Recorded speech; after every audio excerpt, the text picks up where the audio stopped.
हो सकता आराम से हो जाएगा। तो अदालत ने सोचा चलो ये प्रयोग भी कर लो। तो 3 लोगों की एक कमेटी बन गई, उसमें भी एक साधु Shri Shri Ravishankar art of living Bangalore, एक हिंदू वकील और एक मुसलमान वकील, और तीनों ही दक्षिण भारत के। 4.5 महीने तक 7 बार आपस में आमने सामने बैठाया गया और अंत में निष्कर्ष निकला वार्तालाप से कुछ नहीं होगा। जो कुछ होगा अदालत में दस्तावेज के आधार पर ही। अदालत का मार्ग फिर हो गया। अगस्त 2019 6 अगस्त को सर्वोच्च न्यायालय में 5 न्यायाधीशों की एक बेंच बनी, उसमें भी एक मुस्लिम। 40 दिन तक लगभग 4.5 घंटे प्रतिदिन, अदालत 4.5 घंटे ज्यादा नहीं बैठती, 40 दिन तक 5 लोगों की बेंच ने 4.5 घंटे तक केवल एक मुकदमा सुनते रहे। 5 अगस्त से शुरू करके 16 अक्टूबर आ गया। 40 दिन लगभग 170 से 175 घंटे। 16 अक्टूबर को शाम को अदालत ने कहा बस खत्म, हमें जो सुनना था सुन। अदालत के सामने बोला नहीं जाता, सर्वोच्च अदालत। तो 16 अक्टूबर को निर्णय सुरक्षित। 8 नवंबर की रात को 10 बजे सूचना मिली कि कल निर्णय घोषित होगा। तो जहां सुप्रीम कोर्ट है दिल्ली में, वहां की चारों ओर की सड़कें जाम, कोई अंदर प्रवेश नहीं कर सकता, केवल वकील जाएंगे। निर्णय आया, दुनिया गदगद हो गई, अचंभित रह गई। 5 वकीलों ने कहा ये हिंदू का पक्ष नहीं करना।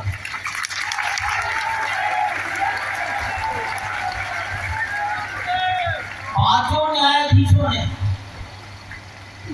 सर्वोच्च न्यायालय में व्यवहार और है, वकील जानते हो कि बैठे हो, किस न्यायाधीश ने निर्णय लिखा उसका नाम ऊपर लिखा जाता है और अंत में बाकी के वकील न्यायाधीशों के हस्ताक्षर होते हैं। यहाँ ये लिखा ही नहीं गया कि किसने लिखा, 5 ने सबसे नीचे हस्ताक्षर किए, हमारी सहमति है। कोई यही नहीं बता सकता कि इस जज ने निर्णय लिखा है इसको गोली मार दो।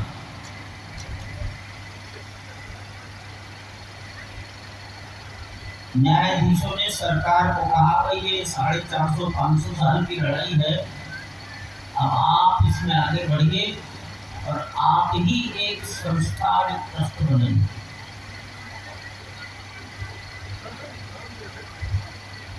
उन्होंने दूसरों को भी संतुष्ट किया, इन्हें अयोध्या से बाहर कहीं थोड़ी बहुत जमीन दे दो। और ये अयोध्या में जिस स्थान की लड़ाई, ये तो हिंदू समाज के लिए एक पूरी की पूरी लड़ाई तो थी 1/3 एकड़ की। 1/3 एकड़ कितना होगा ये आप ही मेरे से ज्यादा जानते हैं। लेकिन सरकार ने उस 1/3 एकड़ की रक्षा के लिए 70 एकड़ को पुलिस के घेरे में ले रखा था। अदालत ने कहा 70 की 70 एकड़ इनको दे। सत्य की लड़ाई लड़ने का परिणाम ये था कि 1/3 एकड़ की लड़ाई में 70 एकड़ मिल गया। वो मंदिर बन रहा है, पूरी तरह से पत्थरों का है। मंदिर में पत्थर में लोहा नहीं है, जमीन के नीचे भी लोहा नहीं है, जमीन के ऊपर भी लोहा नहीं। जमीन के नीचे कंक्रीट है, जमीन के ऊपर कंक्रीट भी नहीं है। उसके कारण है, जमीन के नीचे तो कंक्रीट है, ऊपर नहीं, ऊपर केवल पत्थर। नींव ऐसी बनाई गई है 15 मीटर मोटी, एक पत्थर की चट्टान जमीन के अंदर ढाली गई है, तैयार की। इसमें लोहा नहीं है, इसलिए चट्टान हो जाएगी। लोहा होता तो जंग लगने के बाद वो फट जाता। उस चट्टान के ऊपर ये मंदिर खड़ा है। एक स्तर पर आप बैठे हैं और एक स्तर पर महाराज जी बैठे। इसको ऊंचाई दी है। आप लोग भी अपना मकान कई बार बनाते हो तो सड़क से 6 इंच 1 फीट ऊंचा बनाते हो। तो जितनी ऊंचाई दी जाती है इसको कहा जाता है फर्श, अंग्रेजी में कहते हैं प्लिंथ। यहाँ पर 21 फीट ऊंची दी गई है, वो भी ग्रेनाइट का पत्थर, ताकि जमीन की नमी न सोख पाए। अन्यथा पानी की नमी ऊपर चढ़ती चली जाएगी, 100-200 साल में ऊपर तक पत्थर गीला हो जाएगा।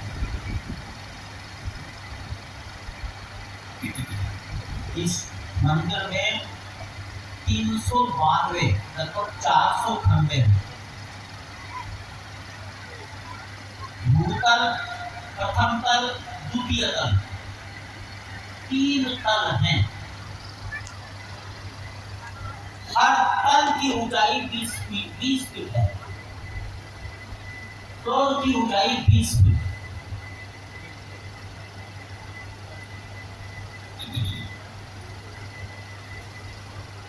जो बुजुर्ग लोग हैं उनके चढ़ने के लिए व्हील चेयर के लिए व्यवस्था है,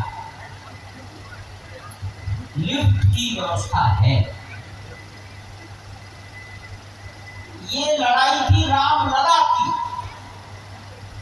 इसलिए मंदिर में भगवान का बालक रूप की प्रतिमा रखी गई। अब बालक जब है तो माता जी नहीं रहेगी, हनुमान जी भी नहीं रहेंगे। लेकिन वहां मंदिर में 15 स्थानों पर हनुमान जी और एक स्थान पर हनुमान जी का बहुत सुंदर मंदिर है। 5 वर्ष का बालक, ऐसी कल्पना राम जी की गई। अब 5 वर्ष के बालक की जो वर्णन वाल्मीकि रामायण में आया हो, जो कथाओं में बोला जाता हो, उस कल्पना का बालक, उसकी पत्थर की प्रतिमाएं बनाई जाती है। बालक की कोमलता कैसी हो, आंखें कैसी हो, कपोल कैसे हो। 5 वर्ष का बालक,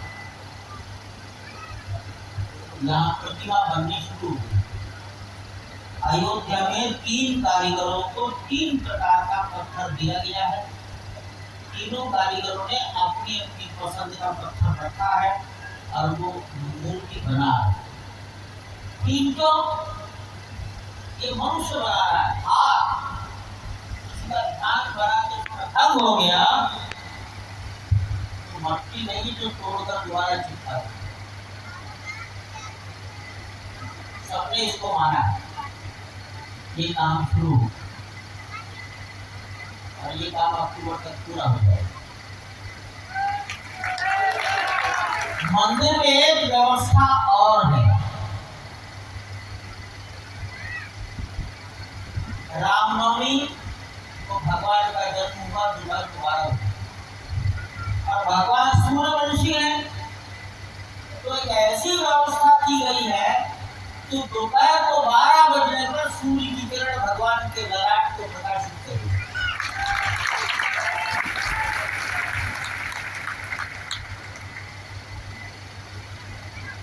अभी सब वैज्ञानिकों के काम में उपचल कर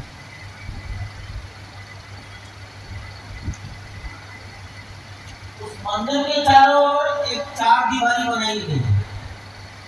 आयताकार, उसका काम चल रहा है। उस चार दीवारी के चार कोनों पर भी चार मंदिर हैं। एक मंदिर है भगवान सूर्य का, दूसरा है भगवती का, तीसरा है गणपति और चौथे शंकर। भगवान विष्णु बीच में बैठे हैं राम। एक भुजा लंबी है, उसके बीच में हनुमान जी, और दूसरी लंबी भुजा है, उसके बीचों बीच अन्नपूर्णा। अन्नपूर्णा जहाँ बनेगी वही भगवान की रसोई बनेगी, उसी से भगवान का भोग लगेगा। एक और कल्पना है, राम के जीवन में जिनका बहुत महत्व है, राम की कथा सुनेंगे, उनका वर्णन भी सुनेंगे, वहां भी उनको सम्मान दिया गया। महर्षि वाल्मीकि, महर्षि वशिष्ठ और महर्षि विश्वामित्र। जब राम रावण युद्ध हुआ और बार बार प्रयत्न करने के बाद भी रावण जब नहीं मरा, तो कहते हैं महर्षि अगस्त्य आए और उन्होंने राम को एक मंत्र दिया, आदित्य हृदय।